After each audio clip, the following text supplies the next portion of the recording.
নমস্কার দর্শক বন্ধুরা, দ্য অ্যাডভান্সড ফার্মিং ইউটিউব চ্যানেলে আপনাদের স্বাগত। আজ এই ভিডিওতে আলোচনা করব ব্যবসা ভিত্তিক লাভ করার জন্য ঢেঁড়স গাছের পরিচর্যা কিভাবে করবেন, অর্থাৎ ঢেঁড়স চাষ করতে গিয়ে কি কি সমস্যার মুখে পড়তে হয় বা ঢেঁড়স গাছে কি কি রোগ পোকার আক্রমণ হয় এবং কিভাবে তার সমাধান করবেন, এইসব বিষয়ে। তো ভিডিওটি প্রথম থেকে শেষ পর্যন্ত দেখুন এবং যারা চ্যানেলে প্রথমবার ভিডিও দেখছেন তারা চ্যানেলটি সাবস্ক্রাইব করে রাখুন পরবর্তী সময়ে আরও চাষবাস সম্পর্কিত ভিডিও দেখার জন্য। এখন গ্রীষ্ম বর্ষা প্রায় সারা বছরই ঢেঁড়স চাষ হয়ে থাকে। যারা ব্যবসার জন্য ঢেঁড়স চাষ করছেন তারা একটা মাদায় 2টি করে বীজ দেবেন এবং 1 ফুট দূরে দূরে বীজগুলি লাগাবেন এবং সারি থেকে সারি দূরত্ব 1.5 থেকে 2 ফুট রাখবেন এবং বর্ষাকালে এই দূরত্বটা আর একটু বাড়িয়ে নেবেন, কারণ বর্ষাকালে গাছ একটু বেশি ঝাঁকালো হয়।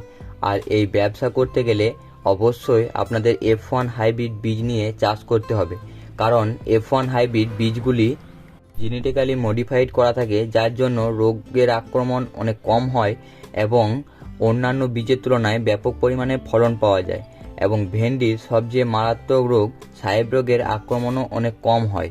ঢেঁড়স গাছে সাধারণত রোগ খুব একটা দেখা যায় না, তবে গাছ বের হওয়ার পর অনেক সময় গোড়া পচার রোগ দেখা দেয়। এই রোগ দেখা দিলে আপনারা রিডোমিল গোল্ড বা টাটা মাস্টার প্রতি লিটার জলে 2.5 গ্রাম বা রোকো প্রতি লিটার জলে 2 গ্রাম গুলে ভালোভাবে গোড়া ভিজিয়ে স্প্রে করলে এই সমস্যাটা আটকে যাবে। আর এই সময় যদি গোড়া পচার সাথে সাথে সাদামাছি ও লাল পোকা ও অন্যান্য পোকার আক্রমণ হয়, তাহলে আপনারা বেস্ট এগ্রো লাইফের ওয়ার্ডেন প্রতি 15 লিটার জলে 25 ml ব্যবহার করবেন।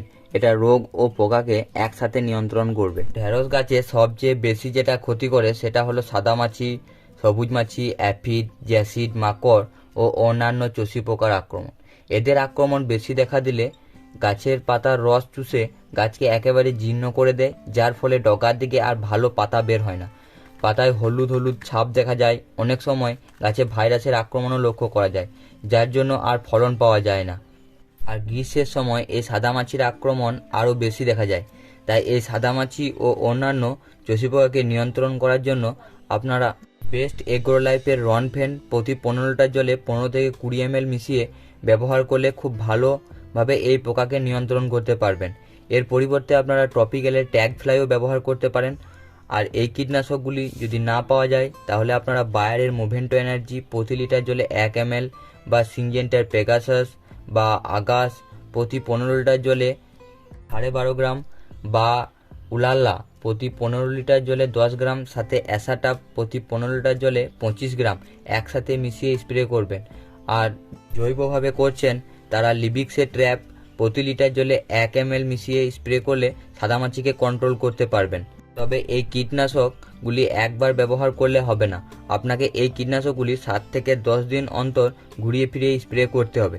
প্রথমে যদি আপনি রনফেন ব্যবহার করেন, পরের বার আপনি মুভেন্টো এনার্জি বা উলাল্লা ব্যবহার করবেন।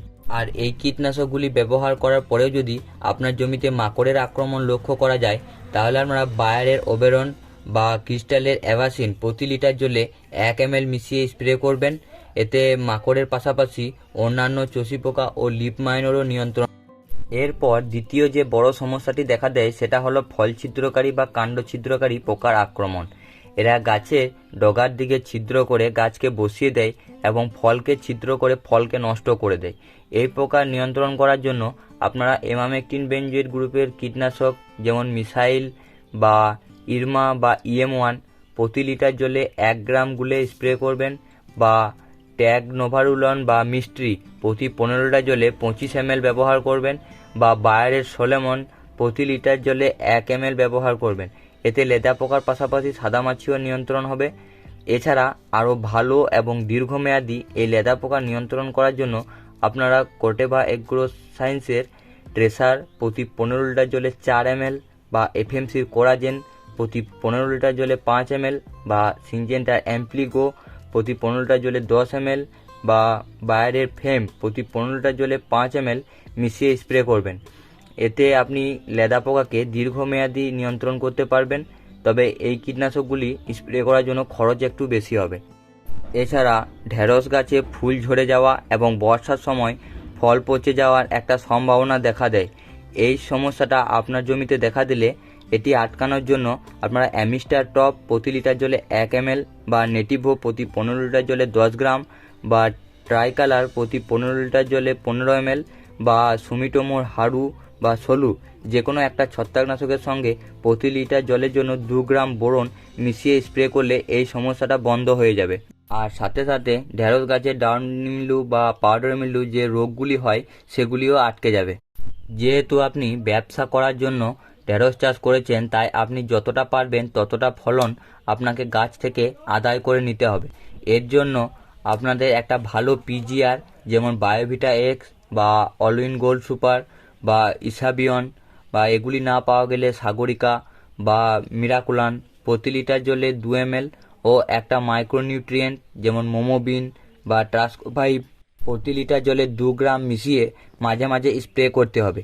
এই অনুখাদ্য যেমন ফলন বৃদ্ধি করবে, পাশাপাশি ফলের রং, চেহারা ও সাইজ খুব ভালো রাখবে, যেটা বাজারে খুব সহজেই বিক্রি করতে পারবেন।